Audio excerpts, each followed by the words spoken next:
They say every great athlete begins not with medals or applause, but with a spark, a single image or a fleeting moment that takes hold and never lets go. For Olaf Ludwig, that spark came in the form of wheels whirring on the road, the thunder of a peloton slicing through the air, and the deafening cheers of ordinary people lining the streets of East Germany. It was 1972, and Olaf was just 12 years old when the peace race passed through his hometown of Gera. To most adults, the race was more than sport. It was a spectacle, a political message, a symbol of unity across the divided Eastern Bloc. But to young Olaf, standing on tiptoes at the roadside, it was magic. He watched the riders flash by like heroes from another world, their muscles straining, their faces set with determination. The ground seemed to vibrate under the weight of their effort. For a boy who had only known local games, simple joys, and the ordinary rhythm of life in the GDR, this was a revelation. He didn't just see cyclists, he saw warriors on two wheels. And in that moment, he made a decision without speaking a word to anyone. One day, he would be one of them. Gera was not a city of glamour. It was a working-class place in the German Democratic Republic, built on discipline, structure, and survival. Olaf was born there on April 13, 1960, into a family that lived modestly. His father, Rolf, was a machinist, a man of steady hands and long hours, who believed in hard work above all. His mother, Sieglinde, carried the heart of the family, providing warmth and care in a world that often seemed cold. Like most children of his generation, Olaf grew up in a country where every action was viewed through the lens of politics. The East German state valued sport not only for health or recreation, but as a weapon of pride. To produce champions was to prove the strength of the socialist system. For boys and girls with talent, that meant opportunity, but also immense pressure. Olaf showed his talent early. He ran faster than his classmates, played football with grit, and never seemed to tire. But when he climbed on a bicycle, something clicked. The balance, the rhythm, the sense of speed. It was as if the machine was an extension of his own body. After the peace race thundered through Gera, Olaf sought out the local cycling club, SG Dynamo Gera Mitte. The coaches noticed him right away. He was lean, wiry, with sharp eyes and a stubborn streak. He wasn't the strongest yet, but he had something they valued even more: the willingness to suffer. Training under the Dynamo system was no casual pastime. The GDR was famous for its rigorous sports programs, designed to mold children into champions. Early mornings were cold, afternoons consumed by drills, evenings dedicated to recovery routines that often felt like more work. Coaches demanded discipline, punctuality, obedience. The young cyclists were taught to endure pain, to ride in rain and snow, to push when their lungs burned and their legs screamed. Olaf learned to wake before dawn, when the streets were empty and the air sharp with frost. He would ride for hours, sometimes alone, sometimes with teammates, learning the roads by heart, listening to the hum of his wheels and the rhythm of his breathing. He built strength with endless intervals, sprint drills, climbs that seemed to have no end. But training wasn't only about muscles. It was about the mind. Coaches would tell them, anyone can pedal fast for a minute. A champion can suffer for hours. Olaf absorbed this lesson deeply. Pain to him was no longer an enemy. It was a companion, a test, a sign that he was moving closer to his dream. Life outside of cycling narrowed as his training intensified. Friends went to parties, played games, lived carefree youth. Olaf lived with discipline. His meals were measured, his rest monitored, his social life reduced to teammates who shared the same burden. Yet he didn't resent it. He wanted this life. He wanted to ride, to win, to feel that roar of the crowd as he had in 1972 when the peloton swept through Gera. By the late 1970s, his dedication was paying off. He began winning junior races, small at first, then bigger. He proved himself not only as a strong rider but as a sprinter, a specialist in the furious, heart-pounding finishes that demanded both raw speed and perfect timing. In local races, he became the boy everyone watched, the one who always seemed to have another gear when the finish line approached.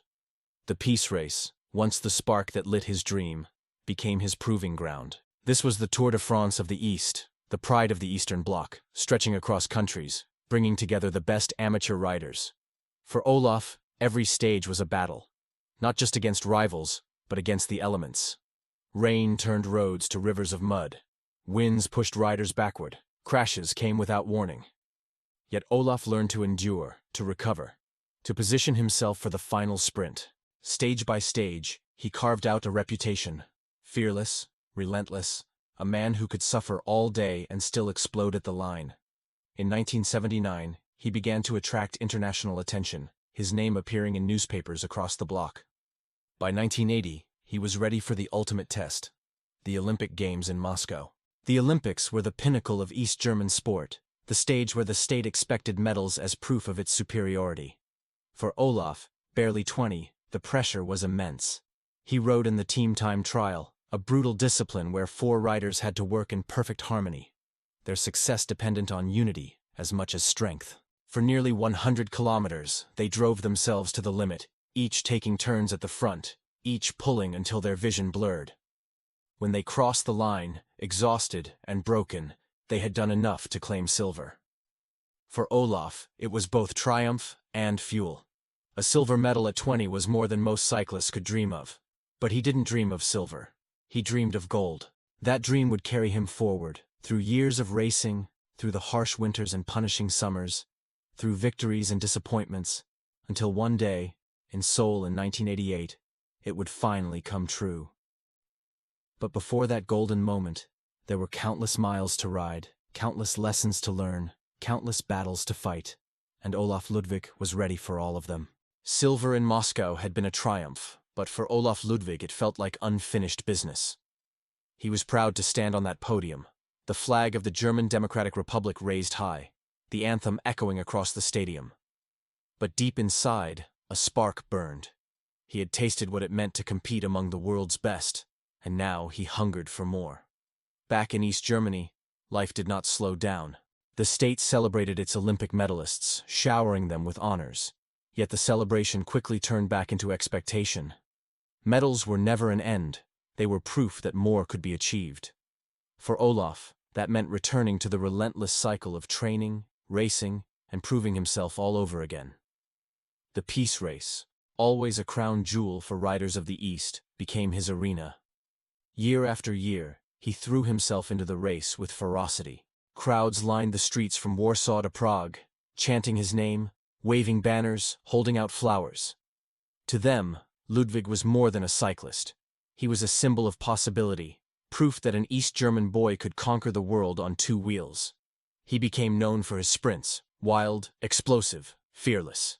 In those final meters, when riders fanned across the road, shoulders knocking, wheels overlapping, and the finish line loomed closer with every heartbeat, Ludwig thrived. He had a 6th sense for timing, waiting until the very last moment before launching his sprint, his legs churning like pistons, his bike rocking beneath him as he surged past rivals. By the mid-1980s, Ludwig was a giant of the amateur scene. He racked up peace race stage wins with astonishing regularity, eventually collecting 38 in total, more than anyone before or after. Each victory made him a folk hero. In East Germany, newspapers splashed his photos across front pages. Young boys pinned his pictures to their bedroom walls. Coaches pointed to him as an example of dedication and sacrifice. But success in the East had limits. Unlike riders from the West, Olaf could not simply turn professional. The Iron Curtain stood between him and the world's grand tours. He could not ride Paris-Roubaix, the Giro d'Italia, or the Tour de France. He could only dream of them, watching from afar, wondering how he would measure up against the legends of the open road. So he poured everything into what he had: the amateur circuit, world championships, and above all, the Olympic Games. The years between Moscow and Seoul were filled with grueling preparation. Olaf sharpened every detail of his craft. He studied rivals, honed his sprinting instincts, pushed his endurance further. Coaches monitored his every pedal stroke, recording times, analyzing positions, urging him to shave seconds wherever possible. Life outside of cycling almost disappeared. His friendships revolved around teammates. His conversations centered on tactics, his downtime on recovery.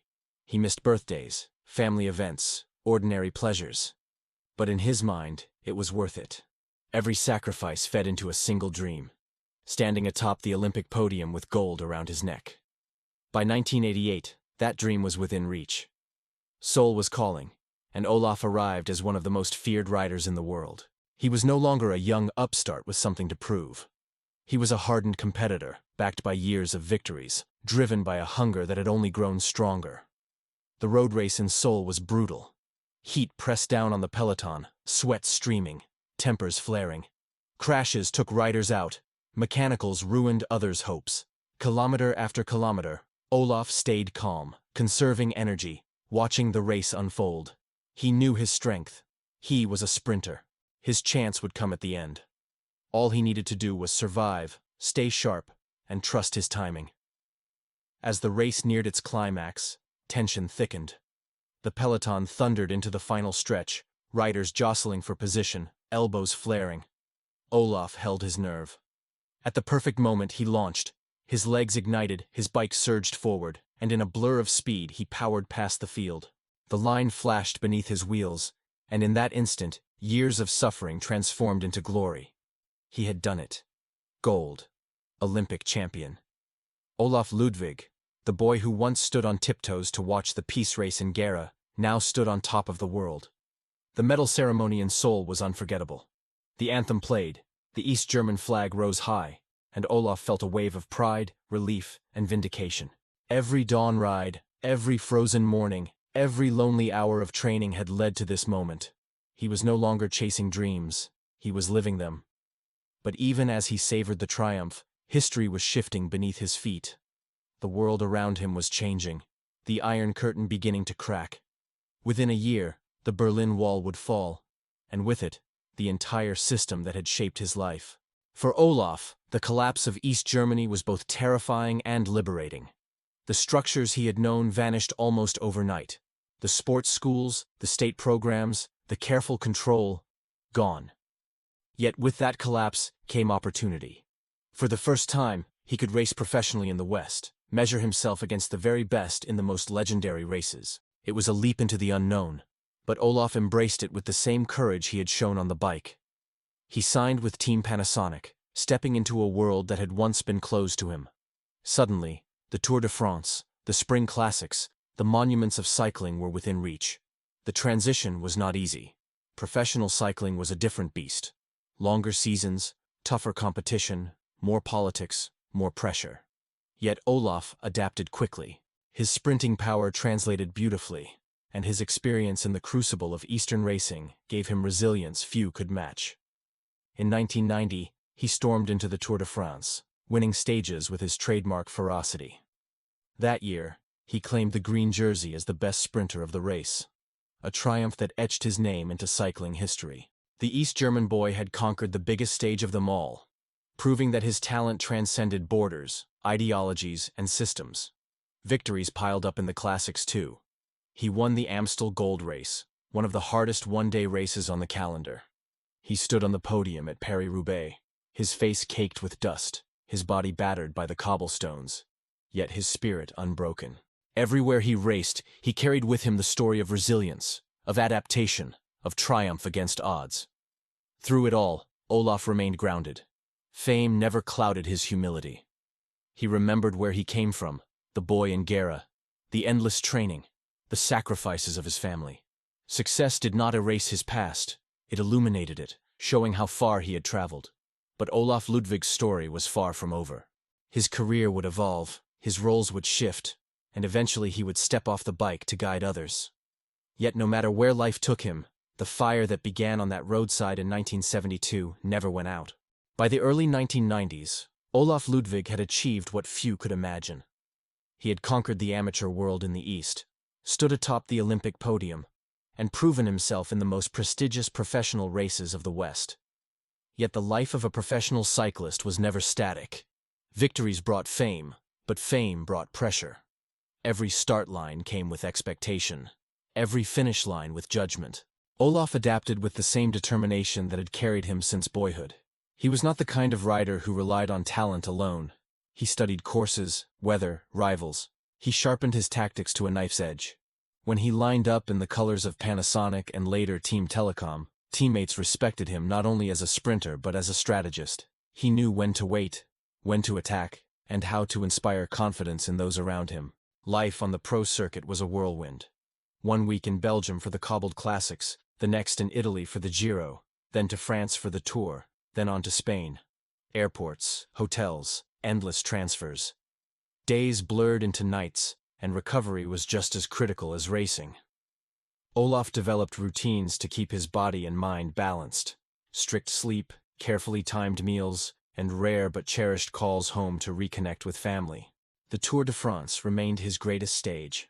After winning the green jersey in 1990, he became a household name, not only in Germany but across the cycling world. Fans waited at the barriers for his autograph. Journalists crowded him for quotes. Cameras followed his every move. Yet beneath the glamour was the reality: endless suffering on the mountains, where pure climbers danced away while sprinters like Olaf fought only to survive within the time limit. For him, the sprints at the end of flat stages were the reward for all that suffering. Those were his battlegrounds, where the roar of the crowd, the thunder of the peloton, and the explosion of speed fused into moments of pure clarity. His reputation as a sprinter was legendary, but Olaf was never reckless. He was aggressive, yes, but measured. He could read the chaos of a sprint like an open book, where the gaps would form, which rider was fading, when to go and when to hold back. Rivals feared him not only for his legs but for his mind. The victories were sweet, but Olaf also knew defeat, crashes, and the sting of missed opportunities. He carried scars on his body from falls at 60 kilometers per hour, nights spent icing bruises, mornings where getting back on the bike felt impossible. Yet he always rose, always mounted again, because cycling had become more than sport. It was his identity, his calling, his way of life. As the 1990s progressed, Olaf's role began to evolve. Younger riders entered the peloton, hungry and fearless, just as he once had been. Instead of resisting the change, Olaf embraced it. He became a mentor, guiding teammates, sharing wisdom, teaching them how to survive the grind of the season. In Team Telecom, which would later dominate with riders like Jan Ullrich and Erik Zabel, Olaf's presence was invaluable. He was the bridge between the old world and the new, between East and West, between history and future. When he finally hung up his racing wheels in the mid-1990s, it was not with bitterness, but with gratitude. He had given the sport everything, and it had given him more than he could ever measure. Victories, lessons, friendships, and a journey that began with a boy on a roadside in Gera and carried him to podiums around the world. Retirement did not mean leaving cycling behind. Olaf stepped into leadership roles, working with Team Telecom and later in other management capacities. He became the man behind the riders, organizing, strategizing, supporting. His knowledge of the sport, his empathy for the struggles of athletes, and his vision for the future made him a respected figure in the cycling world. But life after professional racing was not only about tactics and teams. Olaf found time for himself, for family, for the quieter joys he had missed during his years of constant travel. He enjoyed simple rides without pressure, moments with loved ones, a slower rhythm that allowed reflection. Yet the competitive spirit never fully left him. Even on casual rides, he felt the urge to push a little harder, to sprint for the next sign, to test himself just one more time. Looking back, Olaf often reflected on the contrasts of his life. He had grown up in the rigid structure of East Germany, where sport was tied to politics and medals to ideology. He had lived through the seismic shift of reunification, navigating uncertainty, embracing freedom, and carving out a place in a world that had once been closed to him. His story was not just about cycling. It was about resilience, adaptability, and the courage to face change without fear. For young athletes, Olaf's journey remains a lesson. Talent is nothing without discipline. Victory is nothing without humility. And struggle is nothing without perseverance. He showed that success is not defined by where you start, but by how far you are willing to go, how much you are willing to endure, and how deeply you believe in your dream. Today, when fans remember Olaf Ludwig, they recall not only the gold medal in Seoul or the green jersey in Paris. They remember the fire in his sprints, the determination etched on his face, the grace with which he carried both triumph and defeat. They remember a man who embodied the essence of cycling, the endless road, the ceaseless fight, the beauty of pushing beyond limits. In a world that often celebrates quick wins and instant glory, his story is a reminder that true greatness is built on years of unseen effort, silent sacrifice, and relentless belief. From the streets of Gera to the Champs-Élysées, from the peace race to the Tour de France, Olaf Ludwig lived a life that inspires not only cyclists, but anyone who dares to dream. And so, as his wheels finally slowed and the cheering faded, what remained was a legacy. Not of medals alone, but of spirit, courage, and hope. A legacy that tells us all, no matter the barriers, no matter the hardships, if you keep moving forward, if you keep believing, one day you will cross your finish line. This is the story of Olaf Ludwig, champion, mentor, and legend of the road. If his journey moved you, if his battles and triumphs inspired you, then join us in keeping these stories alive. Like, share, and subscribe to Behind the Medal, where we bring you the untold journeys of athletes who remind us that greatness is not just about winning, but about never giving up.